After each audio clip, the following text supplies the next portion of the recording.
Welcome to the Veterans Impact Show, where our commitment is to help, hope, and healing of our veteran family and our nation. I'm Jim Blythe, a U.S. Navy veteran and a certified senior advisor.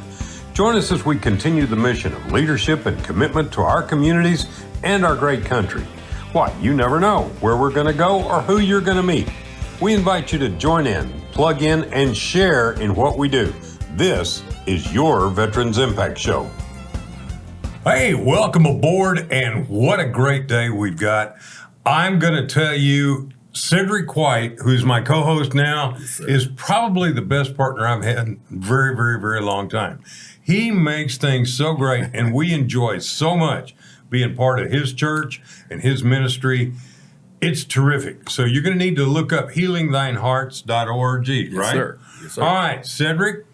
We had a great workshop that you invited me to participate, be a panelist. I learned so much in doing that. So let's tell everybody a little bit about Welcome to LivinEx and what we did. Okay. Well, thank you, Jim, and wonderful to be here today. We were given an opportunity and a vision to assist the community. That's what we do commonly, continually. And so we came up with Living in Excellence, and we named it LivinEx. Living in Excellence, trying to bridge the gap between parents and youth. That's one of the things that we see in our everyday counseling day to day. When families come in, we work as relationship specialists. When parents come in, when youth come in, there seems to be just a gap between their ability to have the same goals, to reach for the same opportunities, to actually exist in their homes. There's just issues there. And so as we saw that, I talked to my staff and we came up with Living in Excellence. We had a great sponsor. I don't know if I should mention them, but we had a great, why not? Wingstop, great sponsor that came in and gave us a grant. We were able to get material resources, bring in great resources like yourself to be a panel. Jim came in, we provided a panel for both the parents and the adult and the youth to be able to pick your brains. We had Jim covered the military. We had a guy there that was a banker. We had an educator there, a counselor. We had a real estate agent. We had a state trooper there. We had another person. He was a producer and had a roofing company. And one of the things, aside from the educational aspect, we wanted to help them, parents and youth, communicate, and then give them sort of a vehicle or an environment to talk about what are their dreams moving forward. Coming out of that, both weekends, we saw so many parents and we heard from so many parents who said, I've never heard my child talk about their dreams and the things that they wanted to do. They'd never heard that. They'd never had that conversation. And that was really what we were pulling for, again, to bridge the gap in areas where parents and youth just have not sat down and talked, because we don't do that today. I think a lot of it was about planning. How do you plan to do this? Yes. And one of the things I taught for 20 years in a halfway house for teenage boys coming out of the Texas juvenile prison system. Mm-hmm. And basically what I taught them was how to have a plan, right, how to have goals. Right. If your goal is understandable, if you've got a plan, then you got a way to go and move forward. Right. And everybody's on the same page. But I've often said, if you don't have plans, if you don't have goals, yes, you're like a ship without a rudder and you just flounder all over everywhere. And that creates problems and frictions in human communication. Right. It was an amazing thing. Let's show that on the screen so people can get an idea to Welcome to LivinEx. I think it's also important to know this is biblically based. Yes. But when you start talking about biblically based, it's wisdom. It is absolute, basic, common sense wisdom. You would think. Yeah, the common sense aspect. Absolutely. But so many parents have they dove into a relationship, dove in, and they wind up with 2, 3, 4, maybe more children. And really, either the example that they had was not a positive example, or they just did not have a parenting example for themselves. And so they sort of make it up as they go along. We've worked with June Hunt and her organization to write a biblical key about parenting. And that's where this slide comes from. I'll share a little bit. We shared the role of a parent, the role of a father and a mother, and what is God's heart toward parenting. Because again, a lot of times people are just making it up as they go, and they have no set focus. You said it, Jim, having a plan. Right? The Bible says to write a plan and make it plain so that he who reads it can follow it, right? And quite often we don't have a plan. You'd be surprised at the looks on the parents' faces when we said, "Tell me about your 5-year plan for your family." And not one had one, because they hadn't. The people are existing. We go to work, we come home, we go through the seasons, we go through the holidays. And we plan for Thanksgiving. Thanksgiving is next week, right? We plan for it, but we don't plan for our family. People don't sit down even once a year and say, here's what we're going to do next year. We make New Year's resolutions. What is that around? I'm going to lose weight. I'm going to get in shape. That lasts till about January 3rd. And then, right? But we don't have a plan for our families. Well, Cedric, it goes deeper than that, too, Yes. because what I do in working with seniors, and I'm talking about not seniors in high school, I'm talking, and that is, too, the same thing. But so many times, I be talking to a family and they've just lost a family member. Yes. They don't have a will. They didn't have statutory durable power of attorney. They didn't have medical directives. They didn't know what anybody wanted. And you can create a giant mess Yes. for your family. Yes. But when you have a plan and everybody's on the same page, you can communicate.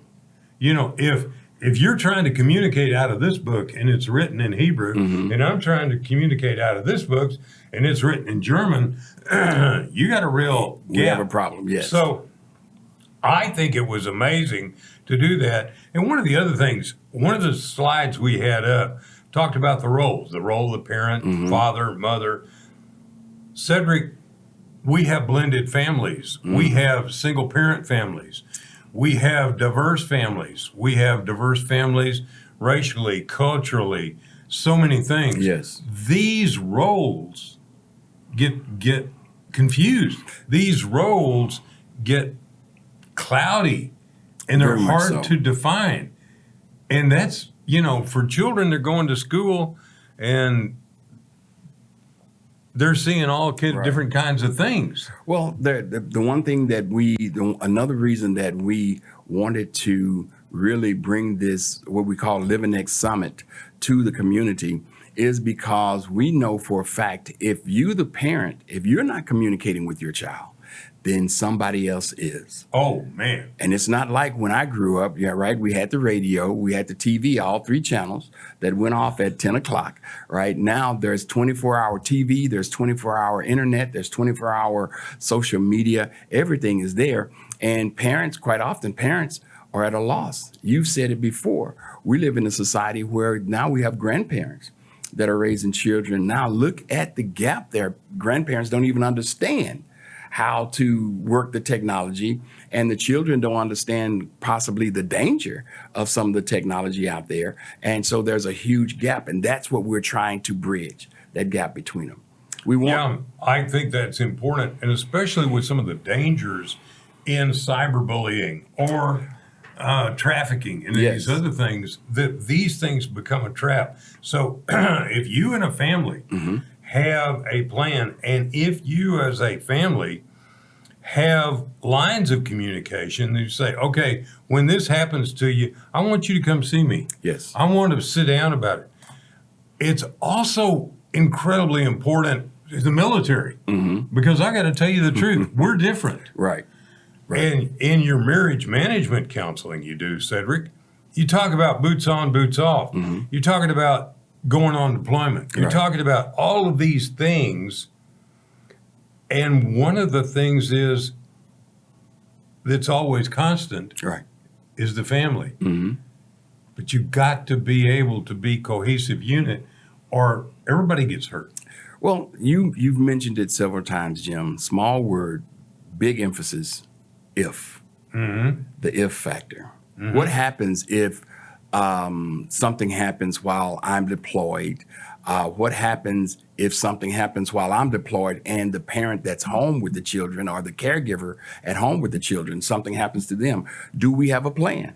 And 9 times out of 10, the answer is no. And so what we're trying to help parents to do is to, number one, first of all, realize that we need a plan. Secondly, help them to put a plan together. We work with families, we work with parents to put together plans, to set some goals, to set even what we call relationship goals. Most people in relationships don't have a relationship goal. They don't, hey, I like you, you're cute, you're funny, you're da-da-da, right? Not you, Jim. Well, Diane might Wait think a so. minute. Diane might think so.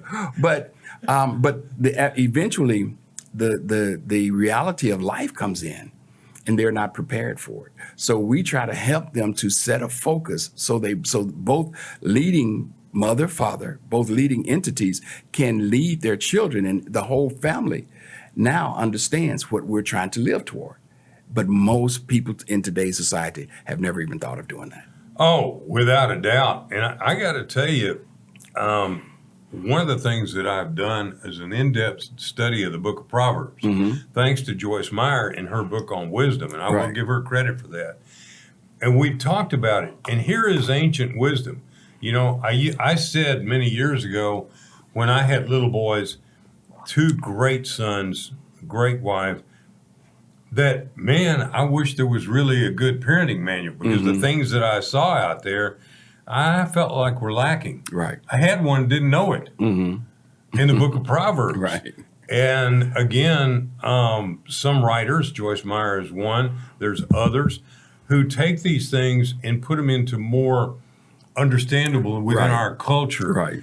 And so what happens is, though, as we go through the stresses of life, things get confusing. Yes. Things get sidetracked, distractions. Bad things happen to good people, as well as good things happen to bad people. Right. So I think that this LivinEx was so important. And one of the most amazing things that happened is I was invited to lunch by one of the mothers and her son. And so we went out in a beautiful courtyard, and just the 3 of us, and we were talking. And I think she began to realize there are things that he's interested in, or things that we can do to further conversation. Right. I could see a difference in these 2 people after just being in half of the workshop. Lights came on so quickly because, again, we're looking at things. Life happens. Everybody's busy all day long, right? We have a hard time slowing down to really focus on those things that are going to make big differences in our children's lives and in our lives, in our legacy. A lot of people have a hard time slowing down. And so what we wanted to do is, first of all, we separated them. We put the youth in one room, right? And they had their instructors, and we put the parents so that they could talk freely. That was one of the biggest things that we wanted to have, everybody to have an opportunity to talk freely, to discuss their frustrations, right? A lot of parents don't understand that, when we grew up, you come home, if I had dared come home and told my dad, I think I'm depressed, I would have gotten laughed out of the house. I would have gotten laughed. If I'd have come home and told my dad, hey, somebody's bullying me, the answer probably would have been, well, you just better go and Whoop his exactly, tail. right? The level of sexual activity that exists between youth today is starting so much earlier, right? The different pressures that are on our youth today just did not happen. Not to the level, right? And I explained to the parents, I said, listen, when it came to porn, my exposure to porn was a Sears catalog. That's what I had. And it was like, that was it. As opposed to today, kids they're exposed to literally any and everything. Literally. And so let me tell you, let me back up just a second though, because it wasn't non-existent. I graduated from high school in 1965. Okay. In a high school here in Dallas, which at that time was the largest high school in the state of Texas. Okay. We had over 1,000 in my graduating class with only 3 levels, sophomore, junior, and senior. We also had an article in Life magazine, which blew me away, that we had the highest pregnancy rate in the nation. Wow. We were having problems back then with that because that was the start of sex, drugs, and rock and roll. That was the start of Playboy. That was the start of a lot of this and the cultural changes that were going on. What we've seen, though, is a gradual increase of that. What we've seen is a gradual normalization. Exactly. You see something on TV, you see some of these commercials, and I'm looking at one commercial and I went, you got to be kidding. Right. And on regular TV. On regular TV. Yes. So we have changed as a society, which has brought more and more pressure. Yes. And where my generation, we had those problems. My parents' generation had different problems. They didn't know how to deal with my generation. Right. And guess what? I think when Ashley and Douglas came along, I really didn't know how to deal with their generation. And it's the same thing today. It's the same thing. Well, I tell you what, we're going to take a break in just a second, but I want to say a very special thank you to the DBTV network and AUN out in California that carries this program. Really makes it great. And to the Real News Network, Jeff Crilly, man, you make us look great. I am so grateful. I mean, you can only do so much because I've got a voice for radio, but a face, I'm doing the best I can. Hey, also, I want to thank Fairway Independent Mortgage, my company that I work for as a certified senior advisor. My MLS number is 311-548. Theirs is 2289, and we are an equal opportunity lender. We're across the nation. So if you want help with a VA mortgage, you want help with a reverse mortgage, you want help with buying a home, you're a first-time home buyer, you think you got bad credit problems, go see somebody from Fairway. You can go to fairwaymc.com. You can find out all about us, but we want you also to come to Veterans Impact Show. We want your messages. We want to know, what would you like to know, and how can we help you? Because one of the things we're talking about today is health, hope, and healing, and how a family can communicate and work together. Now, we are oriented towards the military and veterans, no doubt about it. But let me tell you something.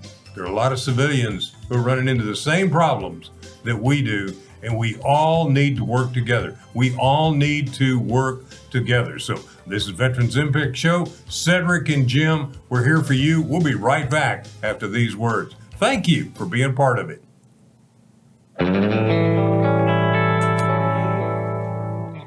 Welcome back, and thanks to our great sponsors, Fairway Independent Mortgage, Healing Thine Heart's Ministry, and Symbios Integrative Health. Now, let's get back to this conversation. Hey, Cedric, thank you for coming and being part of my team, man. Yes, sir. I wish I'd have known you back in the Navy, except a little bit of age difference there and a little bit of difference. I was Vietnam aircraft carriers. I want to make a special point, though. When we deployed and went under the Golden Gate Bridge, when we went overseas, all you had was snail mail. Right. Today, you've got Zoom, or you've got LinkedIn, or you've got Facebook, or you've got email. The communication difference is so amazing. And I'm hearing so many things about cyberbullying, or because I belong to an organization called InfraGuard, I learn a lot about cyber trapping people. Scams, scams against the elderly, scams against children, scams to trap children. And all of a sudden you find out, here's a 40-year-old guy acting like he's a 17-year-old boy, and he's arranging a meeting with a girl. And they also understand how to ask probing questions. Oh, are you happy at home? You need a buddy, you need a friend, you need somebody to talk to. And they suck these people in, and it's frightening what's happening. So what we're talking about is not just parent and children making communication, making harmony, making progress, making help for everybody in the home, but we're also talking about protecting our family. Most definitely. We talked about, Jim, the community that's missing even in the home now. used to be, right? If mom and dad were working, there was an aunt, there was a grandmother, there was a grandparent, there was some relative that cared for the children when they were gone, right? We had a sense of community. If somebody got sick, we always had someone to depend on. That's happening a lot less now because, I get up, I get grown, I go to school, and I move away. Yeah. And I move away from my family, and then I meet somebody in that area, and we stay there, or we move around. But the community of the family is not what it used to be. And quite often, even when we're all still in the family, we're still separated by our devices. We're so Yes. on our devices. I had a couple just a few days ago, and their biggest issue was communication. And I told them, well, share with me your communication. They said the biggest thing is, even when we come together, the TV is on. She's on her device. I'm on my device. We're not communicating. And of course, I asked, okay, so how many kids do you have? We got 3. What are they doing? They all have their own devices. So each child is in their room separated. So we have no connectivity whatsoever. So how am I going to know that you have a problem? How am I going to know what your dreams are? How am I as a parent going to, which is part of my role as a parent, how am I going to help you to sort of guide you when we are not talking at all? I don't even know you and you don't know me. One of the most important things, too, is I think as a role of a father and as a parent, and I think it's the same for a mother. As a parent, we've got to be loving encouragers. Yes. My dad was great. My dad really loved me, but he grew up in the Great Depression. Mm-hmm. He grew up in a period of fear. And so everything was based upon his fear. Okay. Yes. He was Navy. He was afraid for me to go in the reserves or even talk about it because he thought Vietnam was going to be World War III.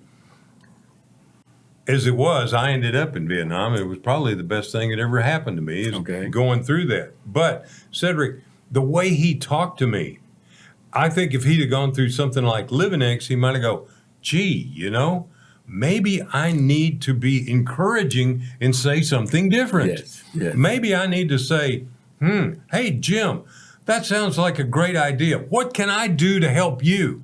What can I do? I want to see when you perform in the band. I want to see when you perform in football. I want to go to that play that you're in. My dad never saw me play football, never saw me play in the band, never saw me in a play. One of the things we talked about in the summit, Jim, was the word nurturing. And I asked, I was mostly in with the parents. I asked, how many of you grew up in a nurturing home? Not one parent raised their hand. Wow. Not one parent. And we had one set that was in with the parents. A grandmother had come with her daughter who had brought her children. And there was such the grandmother sat there, and before we broke for the evening, we had all the parents to write a letter to their child, and we had the children, the youth, to write a letter to their parents, talking about what came to mind today, as well as some things that they hadn't thought about, things that they hadn't thanked the parent for and the child for. This 45-year-old mother, I entered into the room. She was just crying.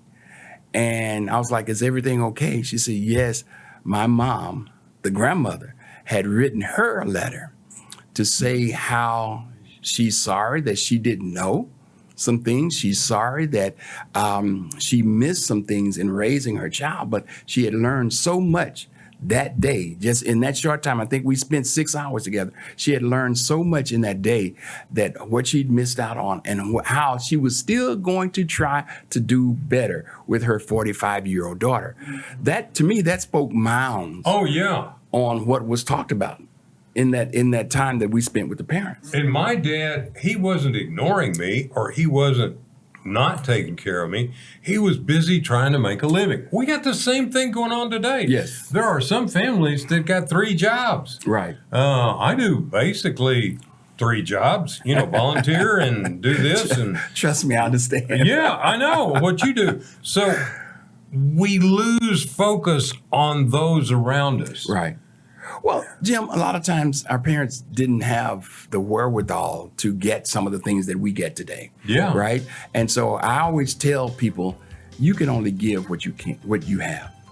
You know, that's an important part. You only give what you have to give. So we're going to take a break and hear from our sponsors, but I want you to go to healingthinehearts.org. Is Yes, that sir. correct? Yes, sir. And take a look at what Cedric's doing. Take a look at our little church. It's a lot of fun. We have a ball here in Dallas. But wherever you are in the United States, we want to talk to you because this is a program that I participated in, and it was amazing. And I'll tell you a little bit more about my background and why I could contribute more than just as a parent. Yes, sir. So this is Jim Blythe with Cedric White. We are Veterans Impact Show. We are here for you. We are here for veterans to bring about hope, help, and healing. We're all here. Stay with us.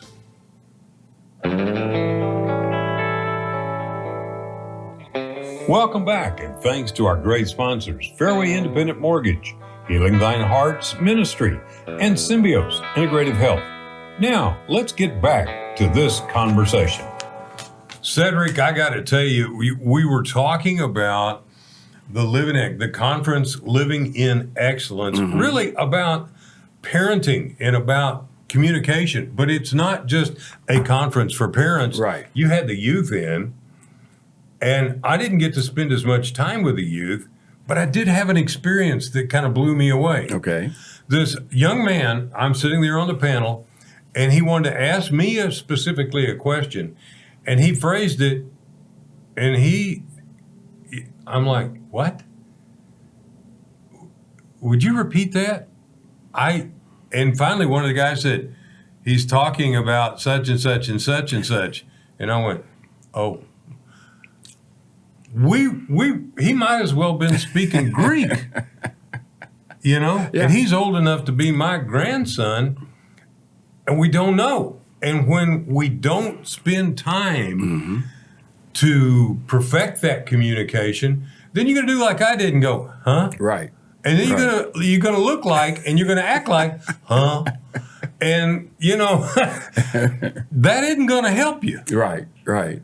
Well, there's a different. We're speaking English, but there's different dialects. There's different slang, right? I can't tell you how many times I've had to go to Wikipedia, Urban Dictionary to figure out what was just said. I'm just being honest because there's some things, some slang, right? We used to use certain things when we were young, and our parents didn't know, and the same thing is happening today. So the more you engage with them, though, the more you understand. But one of the things that we were sharing with the parents on the parental side, and again, this is not just civilian, this goes military, this goes veteran, any aspect to where parents are dealing with youth, is spending that time and taking the time to listen. One of the biggest things that we shared with parents was that if your child brings something to you and you already know your answer, and you shut them down, then most of the time moving forward, what they won't do is bring that thing to you anymore. Bring anything. They won't bring anything because you didn't even take the time to listen. Love feels like you understand me. When you listen to me, when I feel like you understand me, even if you don't give me the answer that I want, at least you gave me the respect of listening. And one of the things that we had to share with the parents is that respect should be reciprocal. Now, yes, I am the parent. Yes, I should be respected because I'm paying the bills and this is my house and all those, right? We went through those things. But the bottom line is an understanding of trying to talk with your child, trying to allow your child to know that you're there to at least listen to them. Being in the moment, being in the family. Yes. Now, my mother, who was a school teacher, she was also an artist. So she and I were pretty close. And she took me to art galleries. She took me to symphonies. She took me to the summer musicals. Okay. Dad went to the musicals with us. She took me to a lot of things to be involved and give me an education over and above. Right. which I truly, truly am grateful for. My mother was a great lady. A lot of families don't have that luxury. No. A lot of families don't have that luxury. And so that's one of the things that I think we need to back up, because these things, you don't know what they're going to lead to. One of some of the things in your listing, you had some of the parenting styles, parenting problems. Right. Man, how many times have I been around situations, especially when I volunteered in the halfway house, you could see somebody, just a possessive Right. mother, Right. the hovering mother, Right. or a manipulative Right. mother, Right. or somebody, like my dad was always suspicious. He was scared to death that I was going to have an accident or I was going to do something. When I got started driving, he went and got a $10 million liability policy. What? Boy, and he let me know, Right. you know. He let you know what his expectations were and what his fears were, right? Yeah, and So- you know what? Now, I'm going to say something that you could laugh at me, but projecting those fears on me, I hadn't been driving more than 2 months before I had an accident. Yeah. Yeah. And I think that when you project positivity, you're going to get positivity. Right. When you project negativity, you're going to get negativity. Right. When you project, man, what are you talking about? That is something else too. Jim, what does the Bible say? Death and life are in the power of the tongue. The words that we speak, sometimes we give life to the words that we speak. What you were just talking about on the presentation. It talks about some of the types of parenting styles, right? And we took through and we challenged the parents to try to see themselves in as we walked through the parenting style. One was the dependent parent, right? Some of the things, they're possessive, they're manipulative, like you said, suspicious, right? Inconsistent, right? And we were trying to tell the parents, okay, here's the things that if you're doing it, these are some things that if you can sort of curb that behavior, it may make a difference. We have the doting parent, overprotective, always there. My little, as a child, I needed to make some mistakes so that I could learn from them. I needed to fall down and scrub my knee. I needed to bump my head a couple of times. Yes, Mom, you told me the stove was hot, but I needed to touch it for myself. At that point, I knew, okay, when Mom says the stove is hot, it's hot. Right. But the doting parents always rescuing the child. Right. Sometimes the child, you need to allow your youth the opportunity to figure a situation out. If you don't do that, there's a term today in psychology. It's called extended adolescence.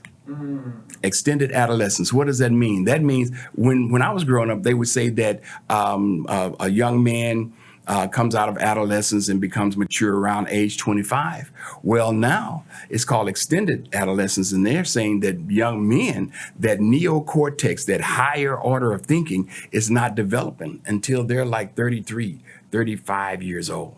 So it's taken 10 more years for our youth to develop into thinking and reasoning for themselves. We have youth today that they don't even want to drive, and that was something that I couldn't wait. When I was 13, I was already thinking about getting my driver's license.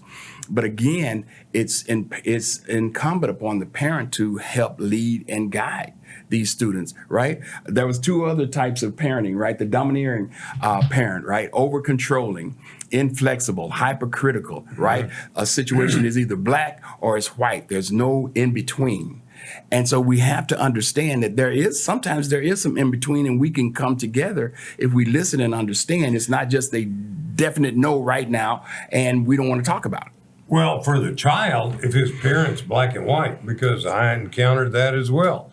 When you go into the world, all of a sudden you find out, no, it's not necessarily black and white. Right. Matter of fact, what my grandfather used to say, I was very close to my grandfather, career Navy. Never judge a man or judge a situation until you walk in their moccasins, until you walk and understand. Yes. And there's so many people that I think today have been radicalized. And when I see this kind of behavior, I stand back and go, okay, where's this coming from? Right. Were you abused as a child? I think one of the most, I mentioned Joyce Meyer a few minutes ago, her testimony about being abused as a child. Yes. That's very prevalent in our country. Most definitely. And one of the things she said was, well, when my father was 80 some odd years old, he apologized to me and said, I never thought that what I was doing was harmful. My. Wow. You know? Wow. Yeah. And so, yeah. Yes. Yes. So things like this can be generational, and we can break that curse and we can help. And one of the things, too, kids, I think, are more emotional, maybe. When we were growing up, if I got emotional, my dad'd go, Right. ain't happening. Right? You hurt yourself, rub some dirt on it. Get up and keep going, right? You drink out of the garden hose, no right. big deal. That's it. And we had, again, other topics we talked with the parents about, that kids are much smarter today. Kids are much smarter. However, they're not as resilient. I used to say kids are smarter but weaker, but I really didn't like that term, but they're not as resilient. We would work things out. We'd keep at a thing until we got it going. Quite often the expectation, and again, I give it to the parents, kids feel like, or you feel like, it should just be given to them. They shouldn't have to work for it.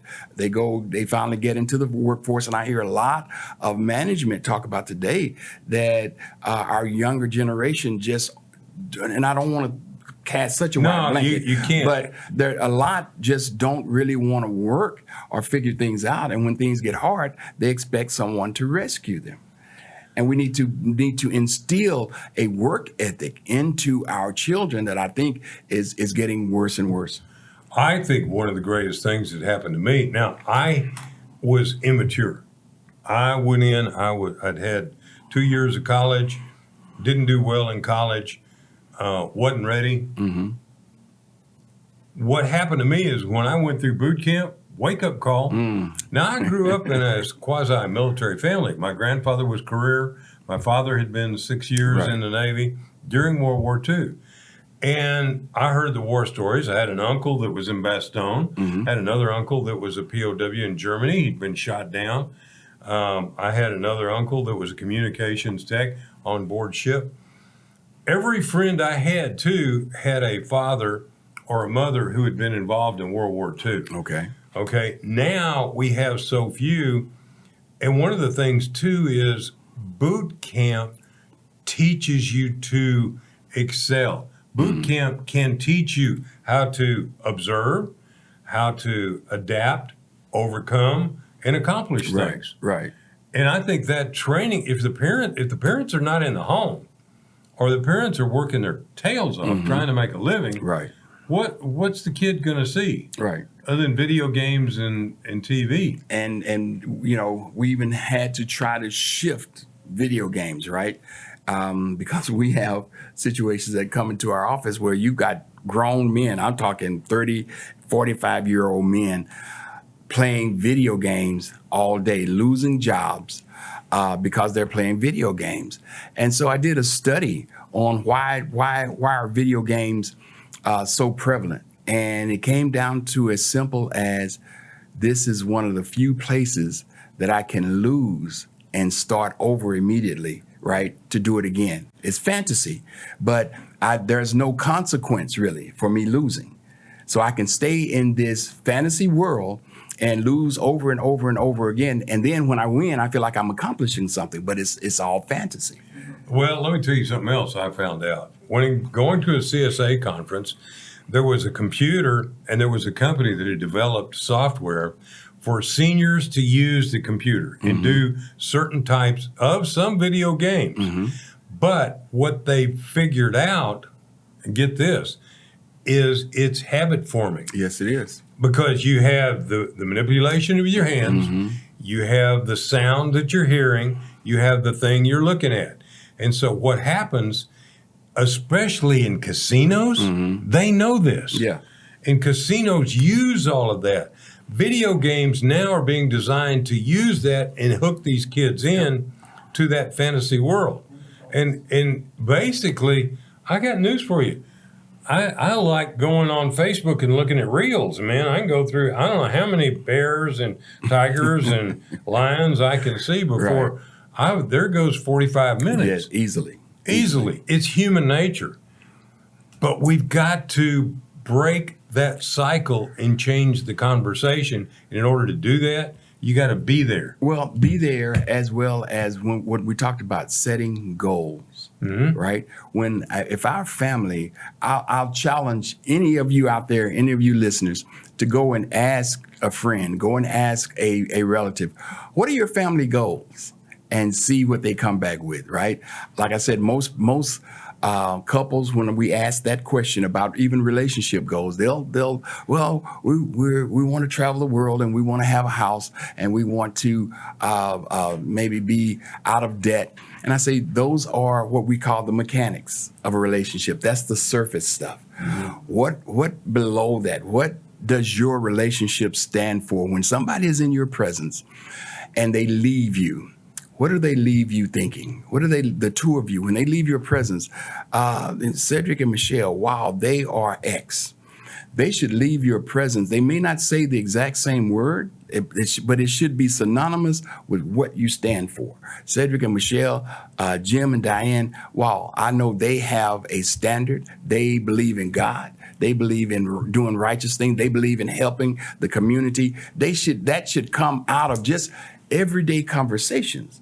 But most of the time, I can't say for a lot. I'll say for a lot. I want to be very careful. But for a lot of society, the conversation is about some TV show. I'll be very nice in my description of some of the TV shows that are out there. But they add nothing to your family. They add nothing to your character. They add nothing. I ask couples quite often, when's the last time the two of you have prayed together? When's the last time the two of you have sat down and read the Bible together? When's the last time the two of you have taken your family to church? And in today's society, that answer comes back more times than not, we have not. You know, one of the things my grandfather did, as I said, I was very close to Newell, career Navy. He didn't just sit me down and talk about things. He said, hey, Jimmy, let's go fishing. Let's go, yes. Okay, so we would go do things together, and the conversation would just organically happen between he and I. Right. And then I had a mentor who was the ranch foreman of my uncle's, Bill's ranch, and Uncle Pepper. I mean, I thought the world of Uncle Pepper. And basically, we would go do stuff together. Right. And I'd be working, we'd work bringing in the cattle. We'd work bringing in the hay. I know that when we did things, Uncle Pepper and my grandfather were constantly doing life lessons. Yes. I'll never forget Uncle Pepper one time talking about how far is it from here to the moon? I said, so much. He said, yeah, if you tried, what would happen? Well, you would make it fall short. Then he said, how far is the star? And I said the same thing. He said, but if you tried to get to the star, just as hard. Yeah. You'd either make it and fall short, but be happy wherever you are. Right. Right. You tried. Whoa. And I remember picking blackberries. My grandfather goes, hey, you like the cranberry, the cobbler your grandmother makes? Yeah. Well, everything's got to be paid for. Activities create opportunities for conversation. All right. We're going to be right back with a word from all of our partners. We want to hear from you. Jim at veteransimpactshow.com. Jim at veteransimpactshow.com. We want to hear from you. We also want to hear, what did you do to plan for deployment? What did you do to help and communicate with your family? Because we like to incorporate. We want to hear your stories. Yes. Jim at veteransimpactshow.com. We'll be right back after these words.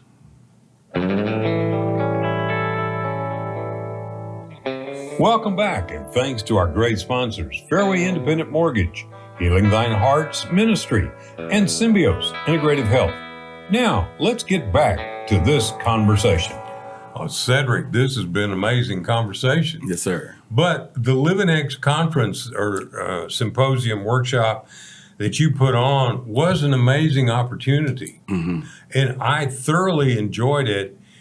And I believe that when you engage and families engage, and I'm come from a standpoint of now 3 generations, you know, I'm the grandparents, I'm a grandpa.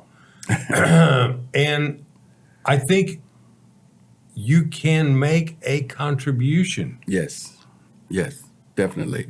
I think what you were saying before the break, I think is so important. I remember little things, and at the time, I did not realize that my grandfather was teaching me to try harder. My grandfather was a carpenter, and he was putting shingles on his own house, and I probably was no more than 7 or 8 years old. And he and my grand uncle were up putting the shingles up, and they would say, "Do you want to try to bring me some of those shingles?" And my grand uncle was like, "He can't do that." And my grandfather was like, "Yes, he can." And so now it's a challenge to me, right? And those things were heavy. Let me tell you, I brought but I made it up that ladder with that rim or whatever it's called of shingles, right? Hardest thing I'd ever done to that day. But I was going to prove to my grandfather that I could do that. I could take the challenge. And I realized later what they were doing for me. They were teaching me to try things. And even like you said, even if I had not made it, I would have tried. Yes. We have to give our children, try to teach them things. And I think that's a lost art in a lot of our families today. Whereas, not that it's just because there's great men chefs, right? Not that it just has to be the girls in the kitchen, but teaching our youth how to cook, how to clean, how to take care of themselves. I think is huge. And a lot of times it's lost. It's lost. We pick up after the kids again, so much smarter, but not as resilient as they need to be. And we need to teach them that. Well, I had a close friend that my mother brought in. She'd been injured, but she had run a diner, and she couldn't do that anymore. So mother set her up where she had several teachers that she took care of their homes. And Bernice taught me to cook. But as we went through and we did something, we went over and we rinsed it out, and we put it in the dishwasher. Right.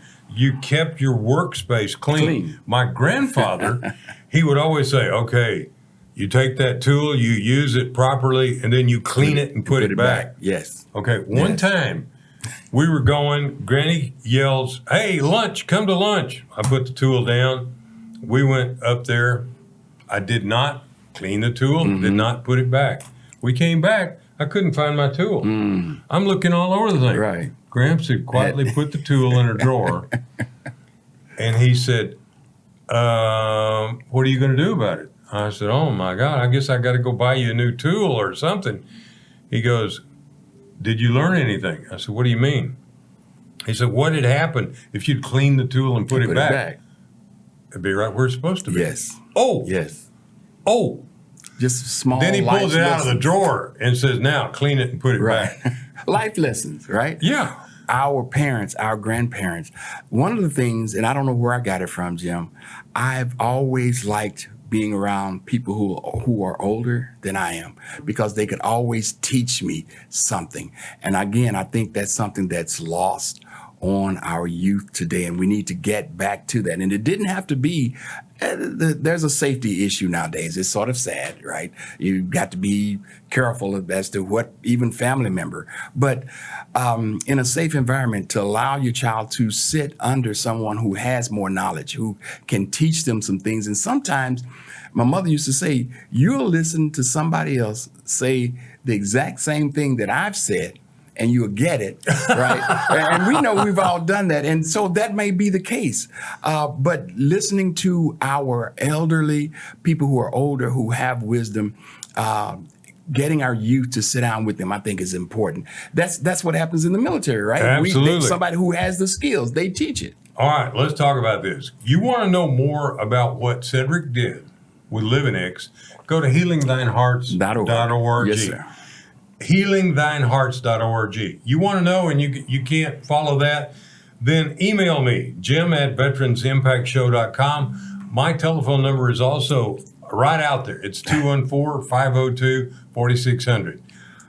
I got to tell you, what we want to do is help you, and what we want to do is help in the community. Yes. LivinEx is a program that we could take across this nation and help families and help communities. So we want your input. Yes. We want your stories, and we want to be involved with you and your community. Now, I'm a life member of VFW. If you're in the VFW, toss it around. We'd love to talk to you. We could Zoom in, we can fly in. It's all about helping veterans and the community get back together and help families work together. That's where our nation is really lacking right now, in my opinion, is working together. Yes. All right, Cedric, it's getting close to the end. Again, I want to thank Fairway Independent Mortgage. I want to thank Healing Thine Heart's Ministry. I also want to thank Symbios Integrative Health for all they do. Go to Symbios, SYMBIOSCCN.com. You want to know about integrative health? It's amazing how they heal people. What's really amazing is how you can help us to help you. So please get a hold of us. Cedric, I like to close with a prayer. Yes, sir. All right, let's do it. Lord God of the universe, we are just so eternally grateful for all you do for us and how you bless us. And thank you, God, for our active duty military, for our first responders, and for you putting a hedge of protection around them to protect them and keep them safe. And for our families of the deployed, God, stay with them, guide them, and direct them. Thank you so much for that, dear God. And God, we just absolutely know this nation is coming back together.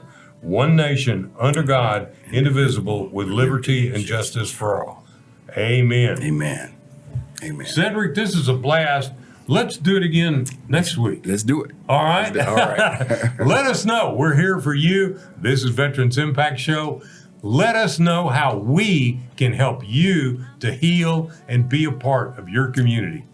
Thank you for being a part.